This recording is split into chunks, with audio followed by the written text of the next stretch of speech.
अस्सलामुअलैकुम जी मेरे प्यारे प्यारे गार्डनर सब कैसे हैं। उम्मीद है सब ठीक ठाक होंगे। अल्लाह पाक आप सबको हंसता वसता नाश्ता पाजदा रखे इलाही आमीन। तो चलें जी, आज हम कंपोस्ट बनाते हैं जो कि पौधों के लिए बहुत ही ज़रूरी होती है। और घर की कंपोस्ट जो होती है ना, वो तो बेस्ट होती है। वो आप सर्दी गर्मी किसी भी मौसम में दे सकते हैं। उसमें ना इस तरह की गर्मी होती है, ना इस तरह की कोई तेज़ी होती है कि आप कहें कि आप इस मौसम में दे सकते हैं और इस मौसम में नहीं दे सकते हो। जैसे कि आप देख रहे हैं, मैंने घर के कोनों खुरदरों में हर जगह पे ना छिलके और ये चीज़ें रखी हुई हैं, क्योंकि मैं काफ़ी देर से सोच रही थी कि मैं कंपोस्ट बनाऊँगी। पहला बैच मेरा रेडी हो रहा है, अब इंशाल्लाह ये मेरा दूसरा बैच है, वो भी रेडी हो जाएगा मार्च तक। तो बस इसको मैंने सारी चीज़ों को इकट्ठा करके तो मैं यहाँ पे बालकनी में ले आई हूँ। बालकनी में आप देख रही हैं बड़ा सा गमला है, इसमें थोड़े से ना स्नेक प्लांट थे, वो मैंने एक ही गमले में कर दिए। और ये मेरा खाली गमला पड़ा है, इसमें ना एक क्रैक भी आया हुआ है, तो बस फिर मैंने सोचा कि इसको काम में लाते हैं। इसको हम बालकनी में ही ना रहने देंगे, कॉर्नर में ही, उसमें फिर ये कंपोस्ट बनती रहेगी। और ये जो ऊपर चंद्रा वो सॉरी चंद्रा कह रही हूँ, चंपा का पौधा लगा हुआ है ना, वो अब डोरमेंट हो गया, तो उसके सारे पत्ते जो है ना सूख के नीचे गिरते रहते हैं सेन में। वो मैंने एक साइड पे इकट्ठे किए हुए थे, उनको भी मैं लेके आ गई हूँ। हर चीज़ मैंने यहाँ पे ले आई हूँ। मैं पिज़्ज़े के ये जो कार्डबोर्ड है ना, ये भी मैंने इकट्ठे किए हुए थे। मैंने सोचा था कि मैं इनको भी ना इस दफ़ा यूज़ करूँगी। पहले मैंने इनको कभी भी यूज़ नहीं किया, लेकिन काफ़ी वीडियोज़ में मैंने देखा था कि गत्ते को भी वो यूज़ कर रहे थे, तो मैंने सोचा कि मैं भी कर लेती हूँ। फिर मैंने यही सोचा कि मैं इनको ना सबसे पहले वाली लेयर में लगाऊंगी, ताकि ये जो है ना नीचे गीले होते रहें। बाकी जो सब्जियों के फलों के छिलकों का जो पानी नीचे को जाता रहेगा ना, तो ये इसके ऊपर पड़ेगा और ये ना नीचे से गीले होके तो आसानी के साथ डिकम्पोज होते रहेंगे। इसलिए मैंने फिर इनको सबसे पहले तोड़ के नीचे फैला दिया था। उसके ऊपर मैंने थोड़ी थोड़ी मट्टी की ना लेयर साथ साथ लगा दी थी।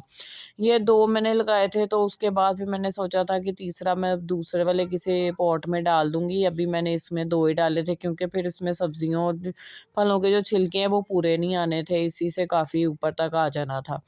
फिर इसमें मैंने ज़्यादातर जो है ना केले के छिलके आपको नज़र आएँगे, क्योंकि हमारे घर में बच्चे हैं, बच्चे माशाल्लाह केले खाते हैं, तो उसके फिर मैं छिलके ना रखती रहती हूँ सेव करके। और यहाँ पे लहसुन प्याज के भी छिलके मैंने रखे हुए हैं, आलू के भी थे थोड़े से। ये सारे सब्ज़ी के ना मैं इकट्ठे कर रही थी, और मैंने फिर ये सारे एक लेयर लगा दी थी, और साथ-साथ मैं ऊपर एक ना मिट्टी की भी लेयर लगाती जा रही थी, और इसको थोड़ा-थोड़ा दबा के मैं डाल रही थी, क्योंकि वैसे ये फिर बहुत ज़्यादा ऊपर तक आ जाते हैं, फिर वो थोड़े छिलकों से ही ना गमला भर जाना था। मेरी कोशिश थी जितना मेरे पास मटीरियल पड़ा हुआ है ना, मैं सारा इसमें ना आज डाल दूँ। अंडों के तो छिलके बहुत ही ज़्यादा इकट्ठे हो गए थे, क्योंकि अंडे भी काफ़ी यूज़ होते हैं। बच्चे लंच में पैनकेक वगैरह लेके जाते हैं, उसमें भी अंडे यूज़ होते हैं। बॉइल्ड एग हर चीज़ में जब अंडे यूज़ होते हैं ना, फिर मैं अंडे के छिलके जो है ना वो शॉपर में डालती रहती हूँ, जो मैंने किचन में ही हैंग किया होता है। उसके बाद फिर से मैंने एक जो ये मटेरियल है छिलकों का, उसकी लेयर लगा दी थी। फिर मैंने ऊपर मिट्टी की एक लेयर लगा दी थी। इसी तरह करके आपके पास जितना मटेरियल हो, जितनी बड़ी बाल्टी या बर्तन होगा ना, आप उसमें ये सारी लेयर्स लगाते रहें। उसके बाद 2 चम्मच ये मेरे पास दही है, ये खट्टा दही है। ये मैंने इसी मकसद के लिए ना फ्रिज में काफ़ी दिन से रखा हुआ था, मुझे पता था मैंने कंपोस्ट बनानी है। और इसका फ़ायदा ये होता है, इसमें जो बैक्टीरिया होते हैं ना वो काफ़ी ज़्यादा हो जाते हैं। खट्टे दही में जितना पुराना दही होता है उतने बैक्टीरिया ज़्यादा होते हैं, उसकी वजह से ना जो कंपोस्टिंग का अमल है ना वो तेज़ हो जाता है और जल्दी कंपोस्ट बनती है। ऊपर से फिर मैंने एक लेयर लगा दी थी पत्तों की। पत्तों को मैंने एंड पे लगाया था, क्योंकि इसका जो है ना इतना ज़्यादा पानी वगैरह इसमें से नहीं निकलता, और ना ही इसकी स्मेल वगैरह होती है, इसलिए मैंने छिलके नीचे रखे थे और पत्ते ऊपर रखे थे। ये सारा डाल के फिर से एक मिट्टी की लेयर लगा के मैंने थोड़ा दबा दिया था, बस इसमें तो और जगह ही नहीं थी। आहिस्ता-आहिस्ता जब ये डिकम्पोज़ होने लग जाएँगे छिलके, तो फिर इसमें जगह बनती जाएगी, क्योंकि छिलकों ने पानी छोड़ना है और उसकी वजह से उन्होंने नीचे बैठते जाना है। इसके बाद फिर मैंने इसमें मिट्टी थोड़ी-सी डाल के और दोबारा इसको ना पानी के साथ एक समझ लें शावर दे दिया है। ये हम दे के इसको चाहे कवर करें चाहे ना करें, क्योंकि इसके ऊपर मिट्टी की काफ़ी लेयर है, तो कीड़े या स्मेल वगैरह बिल्कुल नहीं आएगी। और वैसे भी ये बालकनी में एक साइड पे ही है, इसलिए मैंने इसको कवर नहीं किया। और दूसरी एक जो गमला है ना वो अलहदा से मेरे पास खाली पड़ा हुआ था, उसमें थोड़े पत्ते जो हैं वो पहले ही बचे हुए पड़े थे। मैंने फिर सोचा कि इसमें भी हम ये एक जो कार्डबोर्ड बच गया, ये और अंडों के बाकी छिलके डाल के इसको भी हम ना कंपोस्टिंग के लिए रख देते हैं। जितनी देर ये कंपोस्ट हमारी बनेगी ना, उतनी देर में ये भी हमारे ना नरम हो जाएँगे कम अज़ कम। उसमें मैंने फिर सारे कार्डबोर्ड जो है छोटे छोटे करके डाल दिए थे। आप अंडों के छिलकों का पाउडर भी बना के डाल सकते हैं, क्योंकि अंडों के छिलके जो हैं वो सबसे लेट डिकम्पोज होते हैं, इनको बहुत ज़्यादा टाइम लगता है। लेकिन ये है कि ये बहुत ज़्यादा कैल्शियम से भरपूर होते हैं, पौधों के लिए बहुत अच्छे होते हैं, इस वजह से मैंने डाल दिया। वरना आप डायरेक्ट भी पौधों में अंडों के छिलके डाल सकते हैं, लेकिन वो बहुत लेट डिकम्पोज होते हैं, इसलिए मैंने इनको पहले ही इसमें डाल दिया ताकि ये डिकम्पोज हो जाएं। बस फिर यही मिट्टी जो गमले में से निकली थी उसी को मैंने सारे को ना तोड़ के जितना भी मुझे चाहिए था मैंने इसमें डाल दिया था। बाकी मिट्टी मैंने जो हमारा गमला है ना उसी के ऊपर रख दी थी, ताकि जब भी मुझे ज़रूरत पड़े तो मैं आराम से उठा लूँ, क्योंकि नीचे पड़ी थी तो वो नीचे फिर ना मट्टी मट्टी ही रहनी थी सारी बालकनी में, इसलिए मैंने उसको गमले के ऊपर रख दिया था।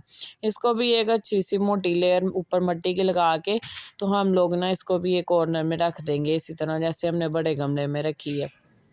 खाद जो है ना पौधों के लिए बेहतरीन होती है, इसमें आप डायरेक्ट भी पौधा लगा सकते हैं। अब मैं तो इस तरह भी करती हूँ कि पौधा लगाने से पहले ही ना मिट्टी के नीचे जो काफ़ी नीचे वाली लेयर होती है उसमें सारा ये मटेरियल डाल देती हूँ छिलकों वगैरह का। और ये मेरा छोटा गार्डनर भी यहाँ मेरे पास आ गया था, इसको भी पौधों का बहुत शौक़ है, तो ये भी मेरे साथ लगी हुई थी। खैर मैं आपको ये पुरानी वाली अपनी कंपोस्ट दिखा रही हूँ जो मैंने रखी हुई है बनने के लिए, लेकिन ये अभी रेडी नहीं है। लेकिन ये है कि इसमें ना कीड़े या ना इस तरह स्मेल वगैरह कोई है। आप इसमें डायरेक्ट अब ऊपर मिट्टी थोड़ी और डाल के तो आप इसमें कोई भी पौधा लगा सकते हैं। मैं इंशाल्लाह मार्च में जब लगाऊंगी ना, बेलों वाले मेरे पास बीज हैं वो मैं लगाऊंगी, तो वो फिर मैं इनमें शिफ्ट करूंगी। उसके लिए मैं ये सारा रेडी कर रही हूँ, बड़े गमले और बाल्टी वगैरह में मैंने उनको शिफ्ट करना है। तो उसके लिए ये बेस्ट मटेरियल हमारा रेडी हो रहा है। नीचे सारा ये हमारा एक तरह की खाद भी होगी और इसमें मिट्टी भी है। इसके ऊपर हम थोड़ी सी मिट्टी और डालेंगे और हम अपना कोई भी पौधा इसमें लगा लेंगे तो वो बहुत अच्छा हमारा ग्रो करता रहेगा। इसके सारे जो छिलकों के ग़िज़ाइयत है ना वो उसमें हमारे जो पौधे की जड़ें होंगी ना उसमें जाती रहेंगी और पौधा हमारा बहुत अच्छा ग्रो करेगा। इसको भी दोबारा से मैंने थोड़ी और मिट्टी डाल के पानी डाल के दोबारा रख दिया है। मार्च तक इंशाल्लाह ये सारी जो है ना कंपोस्ट मेरी पड़ी रहेगी और इंशाल्लाह मार्च में हम इसमें पौधे लगाएंगे और वो भी मैं आपके साथ शेयर करूँगी। और ये बालकनी में जो मैंने पौधे रखे हैं इनको कबूतरों वगैरह से कैसे बचाना है मैं इंशाल्लाह आपके साथ वो भी शेयर करूँगी वीडियो। मिलूँगी नेक्स्ट। अल्लाह हाफ़िज़।